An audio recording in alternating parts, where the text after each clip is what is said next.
हम परमेश्वर का धन्यवाद देते हैं कि उसने यह अवसर दिया है कि हम हमारे लार्जर फैमिली ग्रुप के साथ इस संध्या काल में हम परमेश्वर के वचन से सीखने जा रहे हैं। सारा आदर और सारी महिमा हम प्रभु को देते हैं।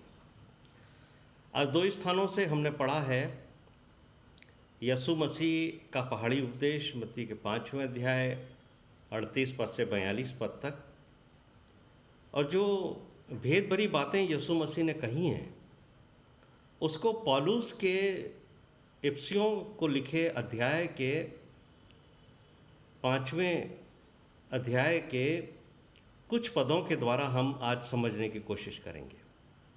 और जो हमारा थीम वर्स है आज का, वो इफिसियों के 5वें अध्याय के 16वां पद है। अवसर को बहुमूल्य समझो क्योंकि दिन बुरे हैं। कुछ हिंदी के वर्जन है, उसमें लिखा है समय को बहुमूल्य समझो क्योंकि दिन बुरे हैं। यीशु मसीह को परमेश्वर ने संसार में भेजकर अपने प्रेम और धार्मिकता को प्रकट किया है, और यीशु मसीह के द्वारा अपनी व्यवस्था को भी परमेश्वर ने पूरा किया है। परमेश्वर ने मूसा को 10 आज्ञाएं लिख कर दी थीं, 2 पत्थर की पट्टियों के ऊपर, और जितने भी इस्राएली थे वो उनको माना करते थे। लेकिन हमें ये जानना होगा और हम ये समझते हैं कि यीशु मसीह ने कोई भी आज्ञा हमें लिखकर नहीं दी। इसलिए बहुत सारे सो कॉल्ड बिलीवर्स हैं जो यीशु मसीह की बातों को इतना महत्व नहीं देते जितना वो ओल्ड टेस्टामेंट के इन टैबलेट्स को देते हैं। और मैं कई जगह घरों के अंदर भी वो टैबलेट्स के 10 आज्ञाओं को लिखा हुआ देखता हूँ। यहाँ तक कि कुछ ऐसे मंडलियाँ हैं, परमेश्वर के भवन हैं, वहाँ भी मैंने इन 10 आज्ञाओं को लिखा हुआ देखा। लेकिन यीशु मसीह ने जो बातें हमें कही हैं वो इतने सरल शब्दों में कही हैं कि कई बार तो हमें लगता ही नहीं है कि यीशु मसीह ने हमें कोई आज्ञा दी है। लेकिन एक विश्वासी के लिए जो यीशु मसीह का फॉलोअर है, यीशु मसीह की हर बात, उसके मुंह से निकला हुआ एक एक शब्द उसके लिए एक आज्ञा के रूप में है। और जब हम यीशु मसीह के फॉलोअर्स अपने आप को समझते हैं तो हमें ये ध्यान रखना चाहिए कि हमारा जो मास्टर है, हमारा जो गुरु है, उसके मुंह से निकला हुआ एक एक शब्द हमारे लिए महत्व रखता है। और यीशु मसीह ने सिर्फ एक बार ये बात कही थी, यूहन्ना का 13वां अध्याय उसके 34वें पद में, मैं तुम्हें एक नई आज्ञा देता हूँ, एक दूसरे से प्रेम रखो जैसा मैंने तुमसे प्रेम रखा है। तो आप ये समझ लेंगे कि यीशु मसीह की जो आज्ञाएं हैं न्यू टेस्टामेंट में, जितनी भी बातें लिखी हैं जो गॉस्पल के अकॉर्डिंग हैं, उनका स्टैंडर्ड जो है वो ओल्ड टेस्टामेंट की आज्ञाओं से बहुत ऊंचा है। यीशु मसीह ने प्रेम करने का जो स्टैंडर्ड हमें बताया है वो सांसारिक नहीं है। यीशु मसीह ने कहा है कि तुम्हें उस तरीके से एक दूसरे से प्रेम करना है जैसा मैंने तुमसे किया है। तो आप समझ सकते हैं कि इंसान इंसान से प्रेम करता है, उसका स्टैंडर्ड क्या रहता है और कैसे वो अपने प्रेम को डाइल्यूट करता है, और कैसे हम सांसारिक आवश्यकताओं और चीज़ों के अनुसार अपने प्रेम को बदलते हैं। लेकिन यीशु मसीह ने जो प्रेम किया है वो निस्वार्थ है, और बदले में वो हमसे कुछ नहीं चाहता, लेकिन उसका जो प्रेम है उसका स्टैंडर्ड बहुत ज़्यादा हाई है। और यीशु मसीह चाहते हैं कि जब हम एक दूसरे से प्रेम करें तो हमारा प्रेम भी वैसा ही होना चाहिए जैसा यीशु मसीह ने हमसे किया था। जब हम व्यवस्था पे ध्यान देते हैं तो हमें एक ख़ास बात समझ में आती है जो लॉ के अकॉर्डिंग है, कि उसमें पाप करने के बाद के परिणाम को बताया गया है। और ज़्यादातर ये जगह लिखा गया है कि यदि तुम ये पाप करोगे तो उसका दंड तुम्हें ये भुगतना पड़ेगा। पाप करने के बाद का परिणाम और उसका पनिशमेंट वहाँ है।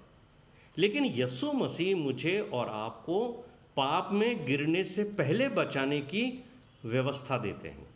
जो यीशु मसीह के लॉज हैं, यीशु मसीह के नियम हैं, यीशु मसीह की बातें हैं, यदि मैं और आप उसको एक लॉ की तरह लें, एक आज्ञा की तरह लें, तो यीशु मसीह हमें पाप में गिरने से बचाने की व्यवस्था करता है, यानी वो हमारे को सहायता करता है, और उसी को ग्रेस कहते हैं। मेरे प्रिय भाइयों और बहनों, मुझे और आपको ये बात समझनी चाहिए कि यीशु मसीह संसार में परमेश्वर के जो लॉस थे, जो नियम थे, जो व्यवस्था दी गई थी, उसको मिटाने नहीं आए थे। मत्ती का 5वां अध्याय उसके 17वें पद में यीशु मसीह ने कहा था, मैं व्यवस्था को मिटाने नहीं बल्कि उसको पूरा करने आया हूँ। यानी यीशु मसीह के द्वारा परमेश्वर ने अपनी जो व्यवस्था थी उसको कंप्लीट किया है। वो व्यवस्था जो मनुष्य वैसा पूरा नहीं कर पा रहा था जैसा परमेश्वर चाहते थे, इसलिए हमें यीशु मसीह के पीछे उसके फॉलोअर्स के रूप में चलकर उसकी एक एक बात को आज्ञा के रूप में लेना है। और इसलिए दाऊद कहता है अपने साम 51:10 के अंदर कि हे परमेश्वर, मेरे अंदर शुद्ध मन उत्पन्न कर। और जब मेरे अंदर शुद्ध मन उत्पन्न होगा तो हम यिर्मयाह के 31वें अध्याय के 33वें पद को क्लेम कर सकते हैं, जहाँ परमेश्वर ने कहा था कि मैं आने वाले समय में अपने लोगों के लिए कहा था यिर्मयाह के द्वारा कि मैं अपनी व्यवस्था, अपने नियम, अपनी आज्ञाएं उनके हृदय पर लिखूंगा, उनके मन में समाऊंगा। और यीशु मसीह जितनी भी बात कहते हैं वो हमारे मन की शुद्धता के लिए करते हैं। जब हमारे मन के अंदर, हमारे दिल के अंदर वो प्रेम उमड़ेगा हमारे प्रभु यीशु मसीह के लिए कि जो बात उसने कही है उसे मैं पूरा करूं, तो यकीन जानिए कि कितनी भी समस्याएं आए हैं, लेकिन शैतान आपके ऊपर टेम्पटेशंस कितनी भी लेके आए, लेकिन आप पाप में इसलिए नहीं गिरोगे क्योंकि आपके दिल के ऊपर यीशु मसीह की नियम, आज्ञाएं और उसके प्रेम को उसने लिख दिया है।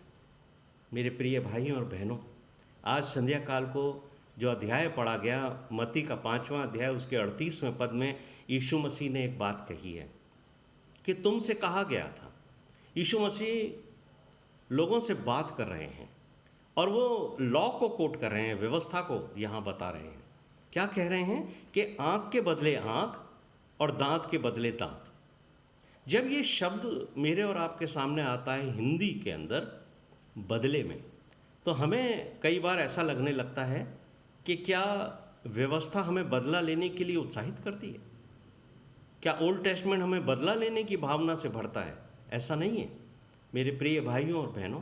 हम लोगों कई बार हिंदी के शब्दों से उस गहराई को नहीं समझ पाते जो परमेश्वर अपने वचन के द्वारा या यीशु मसीह हमसे कहना चाहते हैं। ये जो वर्ड इस्तेमाल किया गया है बदला, ये उस समय उस भावना से ग्रस्त नहीं है कि हमें रिवेंजफुल एटीट्यूड रखना है, बल्कि ये पलटा लेने का एक ऐसा नियम है जो उस समय की व्यवस्था, उस समय के नियमों के अनुसार समानता का अधिकार देता था। उस समय कोई कोर्ट कचहरी नहीं थी कि किसी को दंडित किया जाए, इसलिए मन की शांति और मन की खुशी के लिए ये समझा दिया गया था कि यदि कोई तेरे एक बकरी के बच्चे को मार डाले तो तू भी उसके बकरी के बच्चे को हानि पहुंचा, ताकि तेरे मन को शांति हो जाए और तेरा मन जो है, जो पीड़ा में गिरा हुआ है कि मेरा बकरी का बच्चा मर गया है, इस व्यक्ति ने मुझे हानि पहुंचाई है, तो तू भी उसे अगर हानि पहुंचा लेगा तो तुझे पलटा लेने का मौका मिलेगा और समानता का ये एक अधिकार हो जाएगा। मेरे प्रिय भाइयों और बहनों, ये बदला लेने का नियम नहीं है। लेकिन जब हम लैंग्वेज के ऊपर चले जाते हैं कि आँख के बदले आँख, दांत के बदले दांत, तो ये हमें गलत डाइवर्जन की ओर ले जाती है। मेरे प्रिय भाइयों और बहनों, मत्ती का 5वां अध्याय उसका 39वां पद, उसका पहला जो पार्ट ए है, उसके ऊपर यीशु मसीह ने मुझसे और आपसे क्या कहा था? मैं तुमसे कहता हूँ कि बुरे का सामना मत करना। क्या आपने कभी इस बात के ऊपर गौर किया कि यीशु मसीह ने ये बात क्यों कही? क्योंकि आजकल हमें इस बात के लिए उत्साहित किया जाता है, और बाइबल में बहुत सारे ऐसे वर्सेस हैं जिनको आपको बताया जाता है, उत्साहित किया जाता है।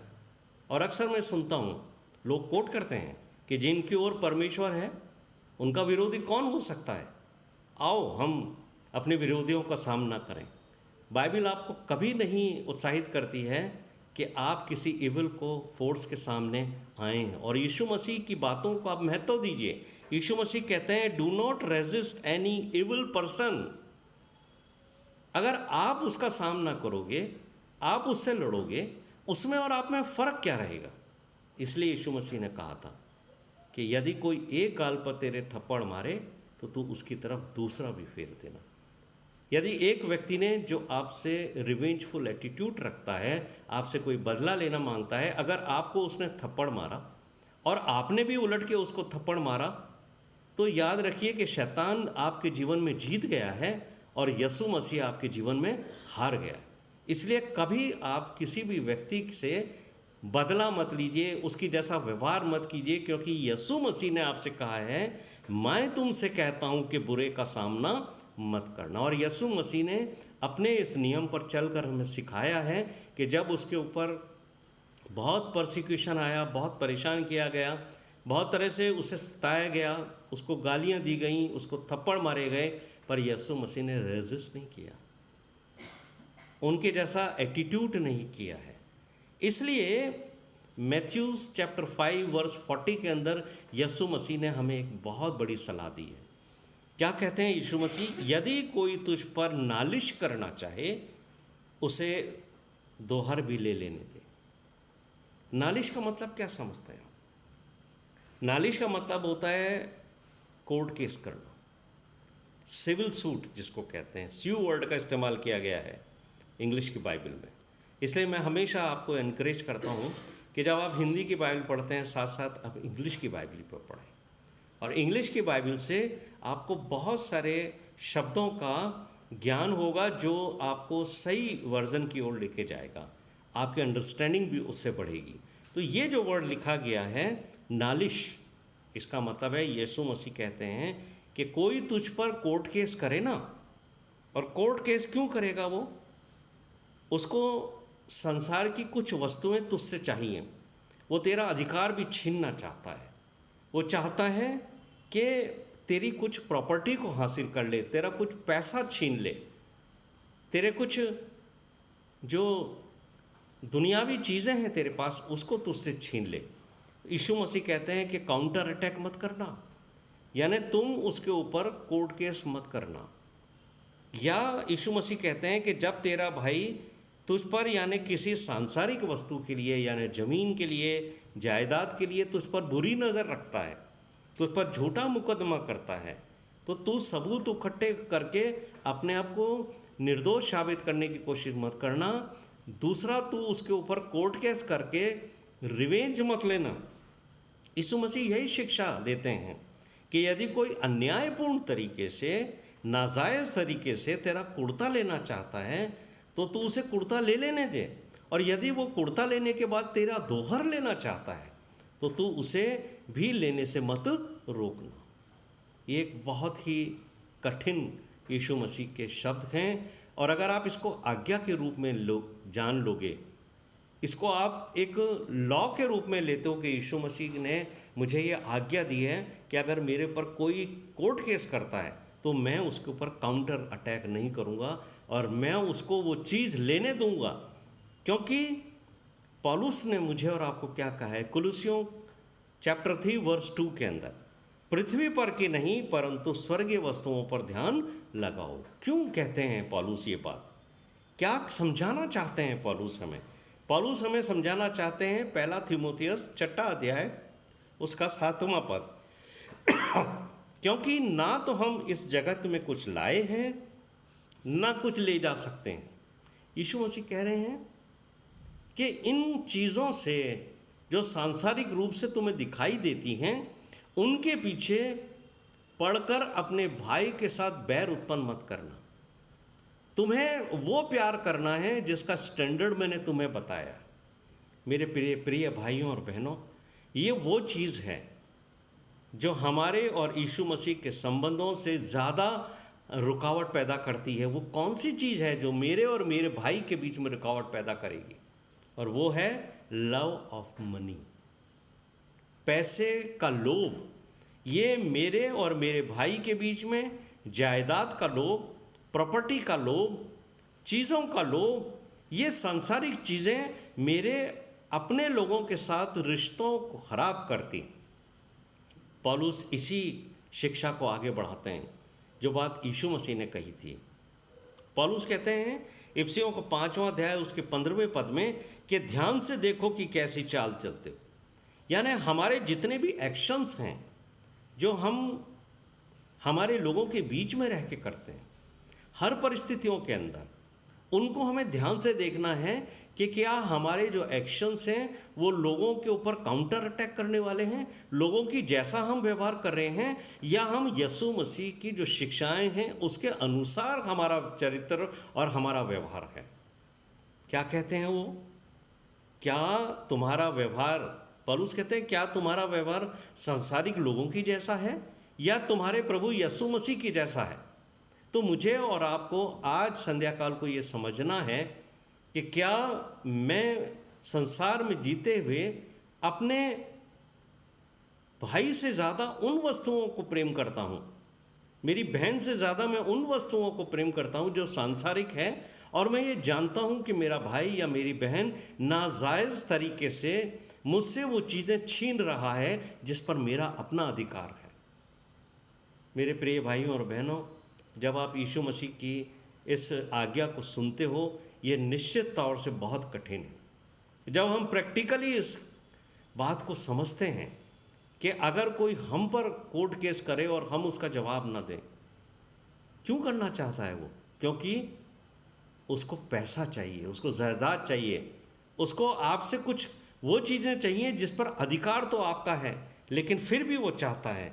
तो पौलुस मुझे और आपसे को यही बात कह रहे हैं कि जब भी तुम्हारे भाई बहन रिश्तेदार तुम्हारे सामने कठिन परिस्थितियां पैदा करते हैं, तो बड़े सोच समझ कर निर्णय लेना कि प्रभु को क्या भाता है। और मैं तो ये समझता हूँ कि प्रभु यीशु मसीह ने जो एक स्पष्ट निर्देश दिया है, एक स्पष्ट गाइडलाइंस दी है हमें जीवन की, वही यीशु मसीह को भाता है। यीशु मसीह कभी मुझे और आपको इस बात के लिए नहीं कहते कि तुम अपने भाइयों के साथ कोर्ट केस करो, झगड़े करो, बल्कि वो कहते हैं कि अगर तुम्हारा भाई बहन, तुम्हारा प्रिय तुम्हारे एक गाल पे थप्पड़ मारे, तुम्हारा से कुछ चीज़ छीनना चाहे, तुम उसके सामने दूसरा गाल कर देना, उसको वो चीज़ लेने देना। तो क्या चीज़ बेहतर है? हमें यीशु मसीह की आज्ञाएं मानना बेहतर है या संसार का आकर्षण, संसार का धन संपत्ति?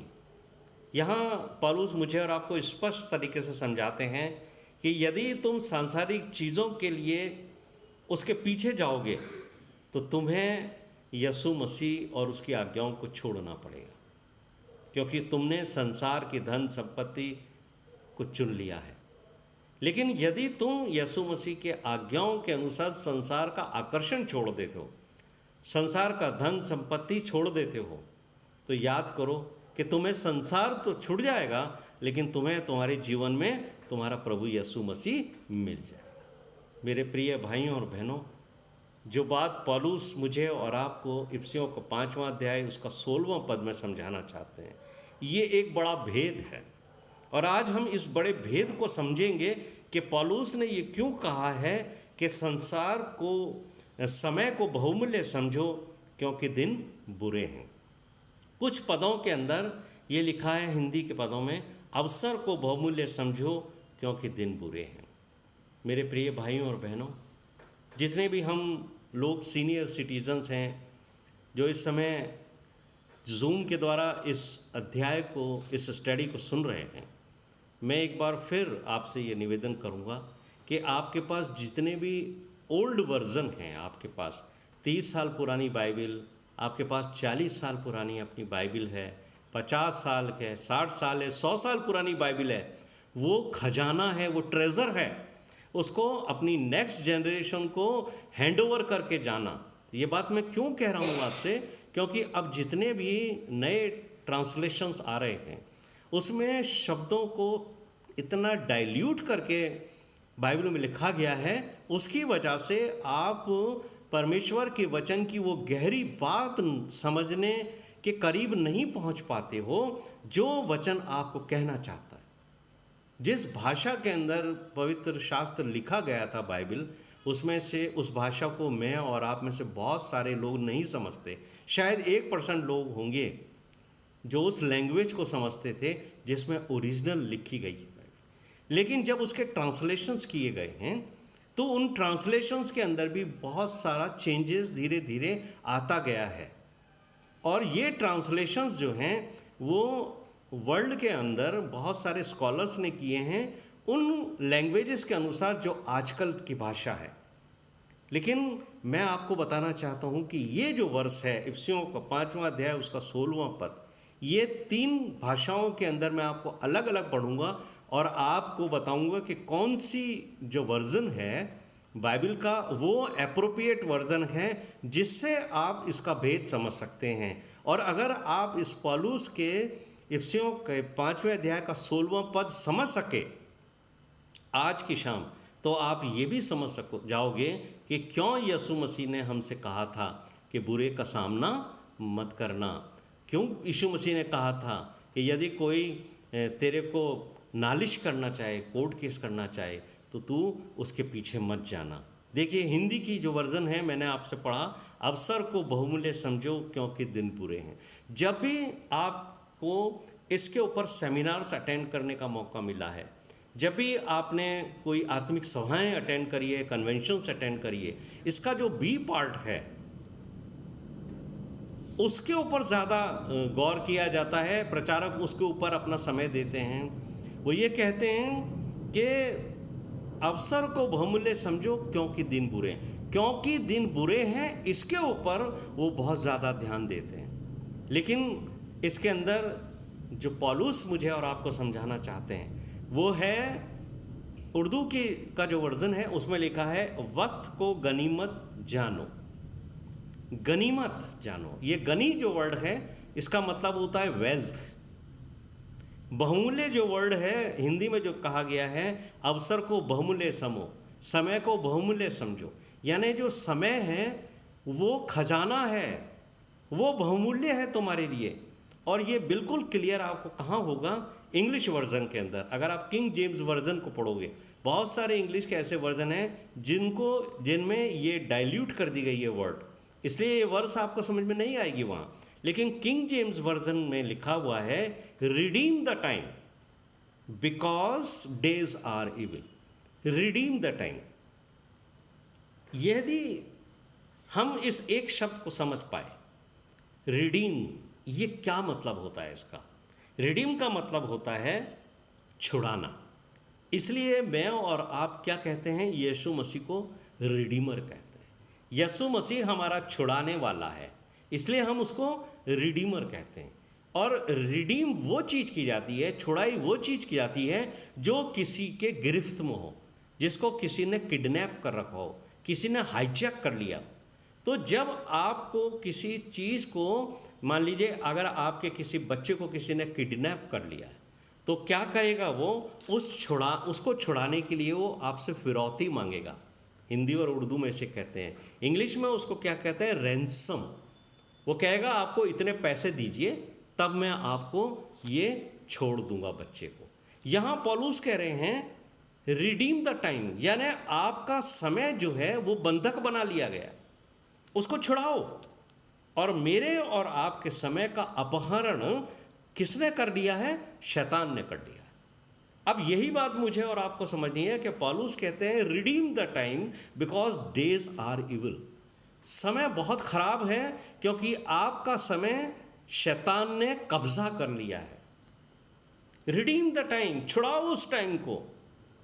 किस वजह से मेरा और आपका समय उसका अपहरण कर लिया गया है, उसको किडनैप कर लिया गया है शैतान के द्वारा? सांसारिक आकर्षण की वजह से हम बहुत सारा जो टाइम है वो किन चीज़ों में देते हैं? हम टीवी में देते हैं, हम बहुत सारा समय फिल्में देखने में देते हैं, हम दूसरों की बुराइयां करने में देते हैं, हम प्रॉपर्टीज़ के ऊपर ध्यान देते हैं, अपनी पोजीशंस को हासिल करने के लिए देते हैं। और अगर आप इफिसियों का 5वां अध्याय पढ़ोगे तो उसके अंदर अगर आप 3 पद से आगे पढ़ते हो तो पौलुस मुझे और आपको कह रहे हैं कि क्यों समय को छुड़ाने की आवश्यकता है।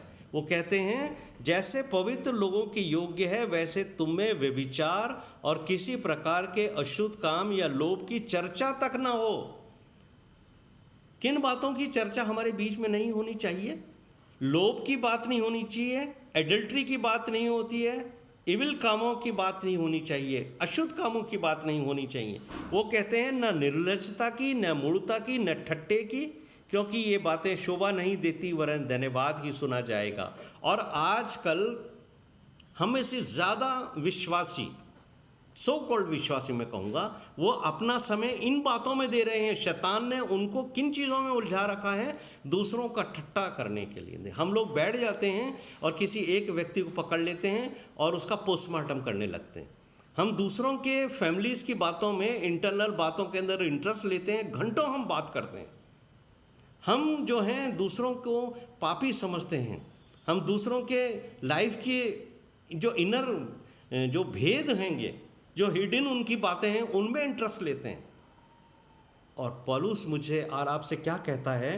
जो बात मुझे और आपको समझाने की बात कहते हैं वो 4 पद के अंत में है कि धन्यवाद ही सुना जाएगा। मुझे और आपको यदि हम उस समय बैठकर परमेश्वर का धन्यवाद करें, बहुत सारे बातें हैं हमारे जीवन में जो हम धन्यवाद कर सकते हैं, वो समय तो हम परमेश्वर को देंगे। लेकिन यदि हम गॉसिप्स करते हैं, यदि हम गप्पें करते हैं, यदि हम लोग ये जो बातें इफिसियों के 5वें अध्याय की 3 और 4 और 5 पद के अंदर लिखी गई हैं, अगर हम इन सब चीज़ों में हमारा समय व्यतीत कर रहे हैं तो जान लीजिए कि हम यीशु मसीह से बहुत दूर हैं। और हमारा वो समय जो हमें यीशु मसीह को देना चाहिए, वो समय शैतान ने किडनैप कर रखा है। वो छुड़ाने के लिए कह रहा है परमेश्वर, रिडीम द टाइम, उस समय को छुड़ाओ, समय को बहुमूल्य समझो, क्योंकि समय ही ट्रेजर है, समय ही रुपया है, समय ही धन है। और परमेश्वर के पीछे चलने वालों के लिए समय जो है वो बहुमूल्य है। और मैं आपको बताना चाहता हूँ कि पौलुस मुझे और आपको ये सलाह क्यों दे रहे हैं, क्योंकि पौलुस जानते हैं कि अंतिम समय में शैतान विश्वासियों के समय को किडनैप कर लेगा, वो समय को शैतान अपने कब्जे में छुड़ा लेगा। और यीशु मसीह ने क्या कहा था? तुम धन की और परमेश्वर की एक साथ सेवा नहीं कर सकते। यही तो कहा था परमेश्वर ने कि यदि तुम, यीशु मसीह ने कहा था यदि तुम धन की सेवा करोगे तो परमेश्वर तुम्हारे हाथ से निकल जाएगा, और यदि तुम परमेश्वर की सेवा करोगे तो धन तुम्हारे हाथ से निकल जाएगा। यही बात पौलुस कहते हैं कि वो समय जो शैतान ने तुम्हारे कब्जे में कर रखा है, तुम्हारा समय शैतान ने अपने कब्जे में कर रखा है, यदि उसे छुड़ाने के लिए तुम्हें धन भी खर्च करना पड़े तो मेरे प्रिय भाइयों और बहनों, वो धन खर्च कर देना, लेकिन समय छुड़ा लेना। मैं ये बात कहना चाहता हूँ, एक सच्चा जो विश्वासी है वो टाइम को महत्व देता है। वो टाइम जो आप परमेश्वर की संगति में गुजारना चाहते हो, वो समय आपके लिए वेल्थ है, वो समय आपके लिए खजाना है, ट्रेजर है आपके लिए। अगर आप समय को महत्व दोगे तो धन आपके हाथ से चला जाएगा, और यदि आप धन को महत्व दोगे तो वो समय जो आप परमेश्वर को देना चाहते हो वो समय आपके हाथ से चला जाएगा। और पौलुस इसीलिए बार बार कह रहे हैं कि तुम्हारा समय बहुमूल्य है, तुम्हारा समय कीमती है, उसे शैतान के हाथ से छुड़ा लो, रिडीम द टाइम। ये समझ लीजिए मेरे प्रिय भाइयों और बहनों कि उस समय शैतान ने बंधक कर रखा है जो आपने परमेश्वर को देने का निर्णय लिया था। और जब हम परमेश्वर के नज़दीक आते हैं प्रथम तो हम बहुत समय देते हैं। जब हम बॉर्न अगेन स्थिति में आते हैं, हमारा मन करता है कि हम खूब बाइबल पढ़ें, हमारा मन करता है कि हम खूब दुआ करें, हमारा मन करता है कि हम अपनी टेस्टमनीज़ को शेयर करें, हमारा मन करता है कि हम लोगों को बताएं कि परमेश्वर ने हमारे जीवन में कितने बड़े बड़े काम किए हैं। भजन संहिता 40वां अध्याय उसके 5वें पद में भजनकार कहता है कि हे परमेश्वर, तूने मेरे जीवन में इतने बड़े बड़े काम किए हैं कि मैं उनकी चर्चा करना चाहता हूँ, दिल खोलकर लोगों को बताऊँ कि तूने मेरे जीवन में कितने बड़े बड़े काम किए हैं। मेरा मन धन्यवाद से भरा है। लेकिन भजनकार कहता है कि यदि मैं उसको लिखना चाहूँ, यदि मैं उनको गिनना चाहूँ कि कितने बड़े बड़े उपकार तूने मेरे जीवन किए हैं, तो मैं इनको गिन नहीं सकता।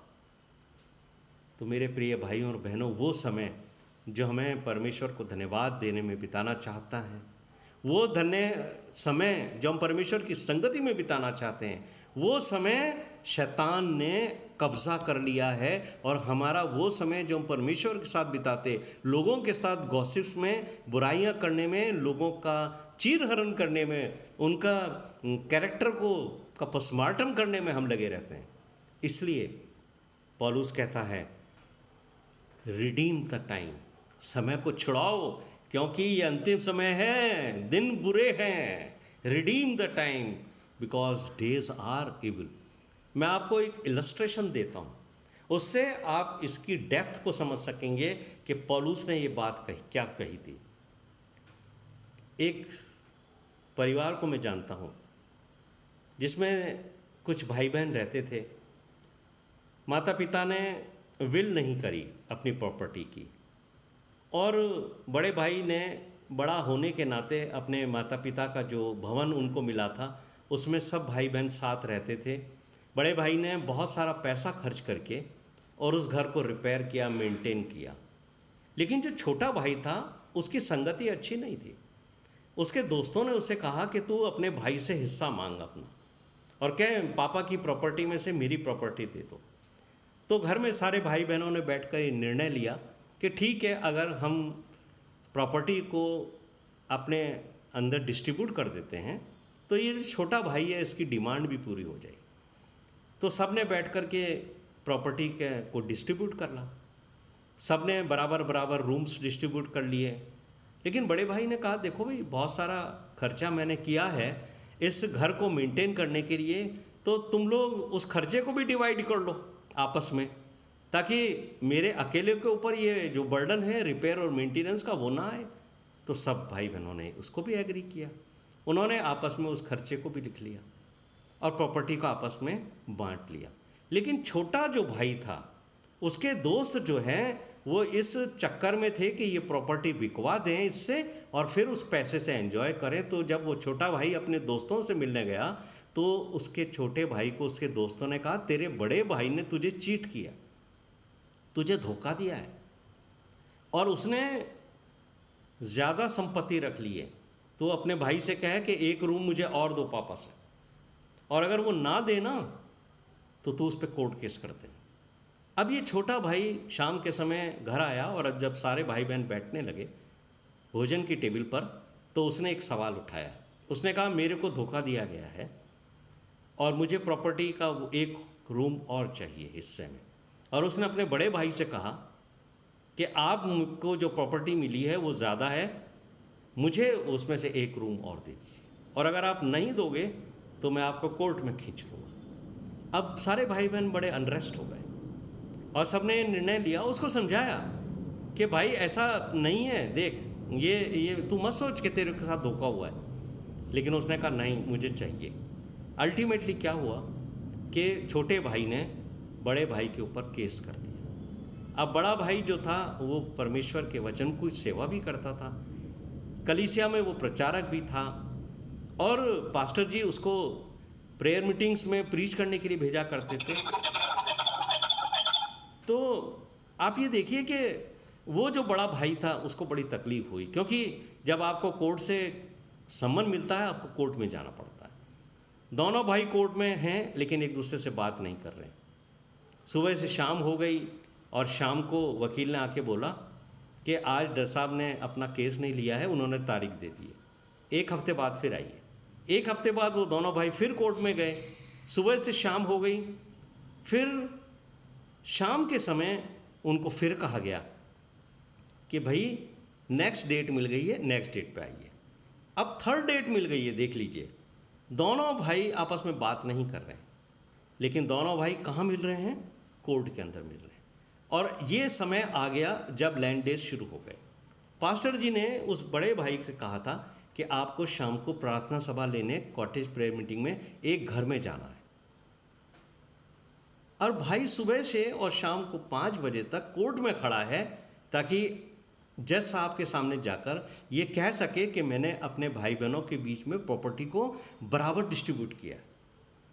लेकिन शाम होते होते उस भाई के मन के अंदर एक विचार आया कि मैं शाम को क्या संदेश उस परिवार के बीच में देना चाहता हूँ।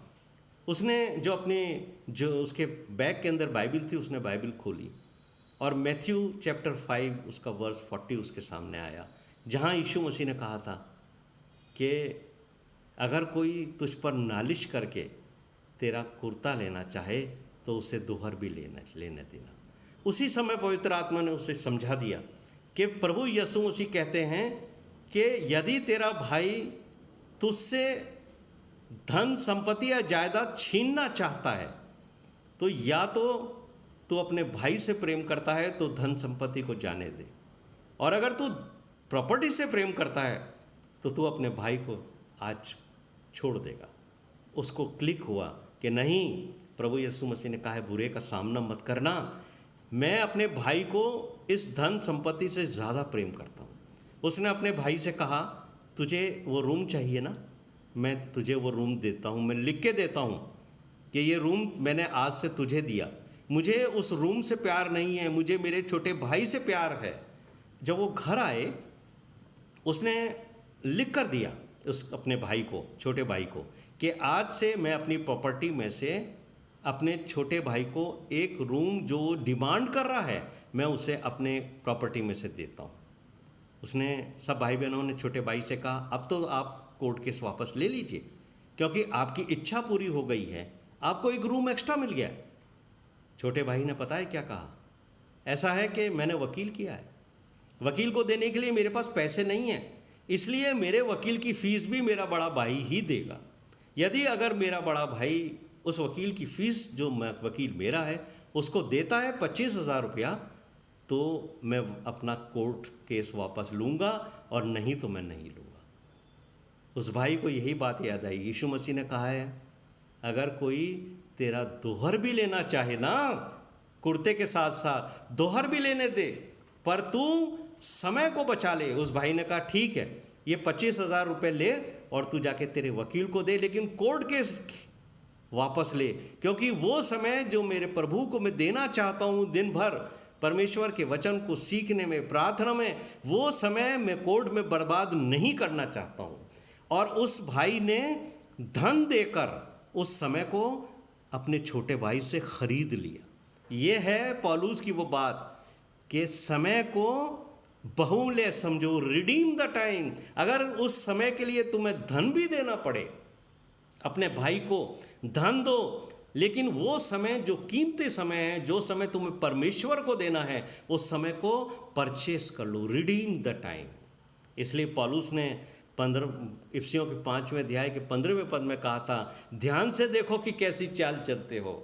अगर तुम अपने भाई से प्रेम करते हो तो धन को महत्व नहीं दोगे, उस प्रॉपर्टी को महत्व नहीं दोगे जिसके लिए तुम्हें वो कोर्ट में लेके गया है, तुम दे दोगे उसको। लेकिन वो समय जो शैतान ने तुम दोनों भाइयों को प्रॉपर्टी और पैसे में उलझाकर कोर्ट में खड़ा कर दिया है, वो समय जो तुम परमेश्वर को देना चाहते थे, वो शैतान ने तुम्हें कोर्ट में ज़या करने के लिए खड़ा किया है। सुबह से शाम तक तुम खड़े रहते हो, कुछ नहीं प्राप्त करते, क्योंकि तुम्हारा जो समय है वो शैतान ने बंधक कर लिया है, शैतान ने हाईजैक किया है, शैतान ने वो समय किडनैप किया है जो समय आप परमेश्वर को दे सकते थे। और मेरे प्रिय भाइयों और बहनों, यही बात पौलुस मुझे और आपको समझाना चाहते हैं, रिडीम द टाइम, क्योंकि दिन बुरे हैं। और यशाया जो हैं वो अपने 55वें अध्याय के 11 और 12 पद के अंदर मुझे और आपको एक बात समझाते हैं। यशाया का 55वां अध्याय उसका 11 और 12वां पद, यशाया कहते हैं परमेश्वर फरमाता है मेरा वचन जो मेरे मुंह से निकलता है वो व्यर्थ ठहरकर मेरे पास ना लौटेगा, परंतु जो मेरी इच्छा है वो उसे पूरी करेगा, और जिस काम के लिए मैंने उसको भेजा है वो उसमें सफल होगा। परमेश्वर ने जो वचन मुझे और आपको बाइबल में लिख के दिए हैं, मेरे प्रिय भाइयों और बहनों, वो हमारे हृदय को छेदते हैं और वो काम करते हैं जिसके लिए परमेश्वर ने वो दिए हैं। और इस बड़े भाई के जीवन में यीशु मसीह के वचन ने उसके हृदय को छुआ, उसके हृदय में काम किया। इसलिए उसने धन को महत्व नहीं दिया, पर उस समय को महत्व दिया जिसके लिए वो परमेश्वर की संगति ज़्यादा कर सकता था। इसलिए यशाया का 55वां अध्याय उसका 12वां पद कहता है, क्योंकि तुम आनंद के साथ निकलोगे और शांति के साथ पहुंचाए जाओगे। जब आप समय को महत्व दोगे, पैसा देकर के भी उस समय को छुड़ा लोगे जो शैतान ने आपका कब्जे किया है, जो समय आप परमेश्वर को दे सकते थे। यदि आपने धन को महत्व नहीं दिया और उसे खरीद लिया उस समय को, तो यशाया कहता है 55वें अध्याय के 12वें पद में कि तुम शांति के साथ, आनंद के साथ निकलोगे और शांति के साथ पहुंचाया जाएगा। प्रभु इस वचन के द्वारा मुझे और आपको ये समझने के लिए होली स्पिरिट की गाइडेंस दे कि समय हमारे लिए कितना महत्वपूर्ण है। समय बलवान भी है, लेकिन समय ट्रेजर है, समय खजाना है। इसलिए जो पौलुस कहते हैं कि समय को गनीमत समझो। उर्दू की बाइबल के अंदर बहुत अच्छे से इसको लिखा गया है। अवसर को, वक्त को गनीमत समझो, वक्त को ट्रेजर समझो, अवसर को यानी समय को बहुमूल्य समझो। और इंग्लिश में जो वर्स की गई है, redeem the time because the days are evil. प्रभु हम सबको इस वचन की गहरी और अद्भुत भेद भरी बातें समझने के लिए पवित्र आत्मा की अगुवाई दे। आप सबको जय मसीह की। Praise the Lord. आइए हम प्रार्थना करें। हमारे जीवित, महान और अत्यंत दयालु स्वर्ग के पिता, हम आपका धन्यवाद देते हैं प्रभु कि हमने आज संध्या काल को पवित्र आत्मा की अगुवाई में ये समझ लिया है प्रभु कि समय हमारे लिए बहुमूल्य है, कीमती है, वो खजाना है हमारे लिए। अगर हमें धन दे करके भी उसको छुड़ाना पड़े तो शैतान के हाथ से हम उसे छुड़ा लेंगे, लेकिन पौलुस ने जो हमें शिक्षा दी है कि व्यर्थ की बातों में हम समय को बर्बाद नहीं करेंगे, बल्कि धन्यवाद देंगे और ज़्यादा समय आपकी संगति में व्यतीत करेंगे। इस वचन पर आशीष दें मेरे परमेश्वर। धन्यवाद देते हैं कि पिछले दिनों जो भाई और बहन कमज़ोर पाए गए, जिनके लिए प्रार्थनाएं की गई, विशेषकर डॉक्टर जे आर्थर के लिए, उनको चंगाई मिली। और मेरे परमेश्वर उस बेटी के लिए, एबिगेल के लिए धन्यवाद देते हैं, वो डिस्चार्ज हो सकी। और भी लोग प्रभु जिनके लिए प्रार्थनाएं की गई वो सब चंगे हो सके, उसके लिए धन्यवाद देते हुए ये विनती हमारे उद्धारकर्ता प्रभु यीशु मसीह के नाम से मांगते, जिसने कहा जब तुम दुआ करो तो कहो, ऐ हमारे बाप तू जो आसमान पर है, तेरा नाम पाक माना जाए, तेरी बादशाहत आए, तेरी मर्जी जैसे आसमान में पूरी होती हमारे रोज के आज पर जिस तरह हम अपने कसूर वालों को माफ करते हैं, तू भी हमारे कसूरों को माफ कर। हमें आजमाइश में न पड़ने दे, बल्कि बुराई से बचा, क्योंकि बादशाह, कुदरत और जलाल हमेशा तेरे ही हैं। आमीन।